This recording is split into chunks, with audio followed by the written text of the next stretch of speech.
இந்தி மராட்டியமும் கொந்தளிக்கிறது என்ற தலைப்பில் விடுதலை எடுத்தீட்டிய தலையங்கத்தை இப்போது வாசிக்க கேட்கலாம். ஒன்றிய அரசு கொண்டு வந்த புதிய கல்விக் கொள்கையை கடந்த ஏப்ரல் 18ஆம் தேதி மகாராஷ்டிரா பாஜக கூட்டணி அரசு அமல்படுத்துவதாக அறிவித்திருந்தது.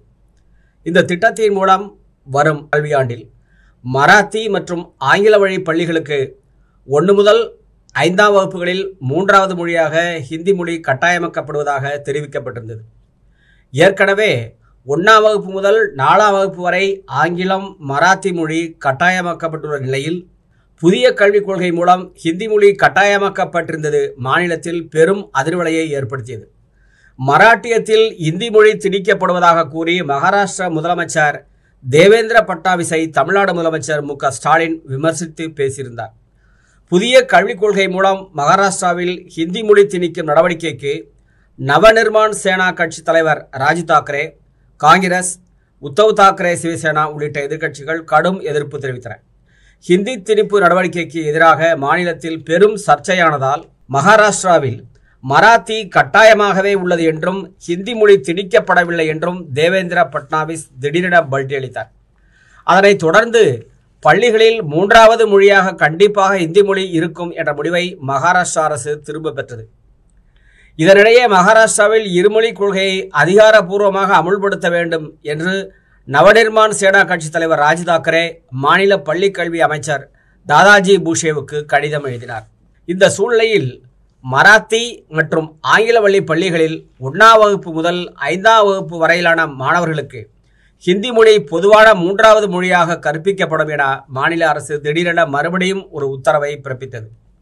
திருத்தப்பட்ட அரசாங்க தீர்மானத்தில் ஹிந்தி கட்டாயமாக இருப்பதற்கு பதிலாக பொதுவான 3வது மொழியாக இருக்கும் என்றும் ஒரு வகுப்பில் 20 மாணவர்கள் ஹிந்தி தவிர வேறு எந்த இந்திய மொழியையும் படிக்க விருப்பம் தெரிவித்தால் அவர்கள் அதை தேர்வு செய்து கொள்ளலாம் என்றும் தெரிவித்தது. இதற்கு மராத்திய ஆதரவு அமைப்புகள் கண்டனம் தெரிவித்து வருகின்றன. பின்கதவு வழியாக இந்தி கொள்கையை மீண்டும் அறிமுகப்படுத்தியுள்ளதாக குற்றம் சாட்டியுள்ளனர். இந்த நிலையில் மகாராஷ்டிரா முதலமைச்சர் தேவேந்திர பட்னாவிஸ் செய்தியாளர்களை சந்தித்து பேசினார். அப்போது அவர் கூறுகையில், மாணவர்கள் ஹிந்தி கற்க வேண்டும் என்ற கட்டாய நிலை நீக்கப்பட்டுள்ளது. இப்போது எந்த மொழியையும் 3வது மொழியாக தேர்வு செய்யலாம்.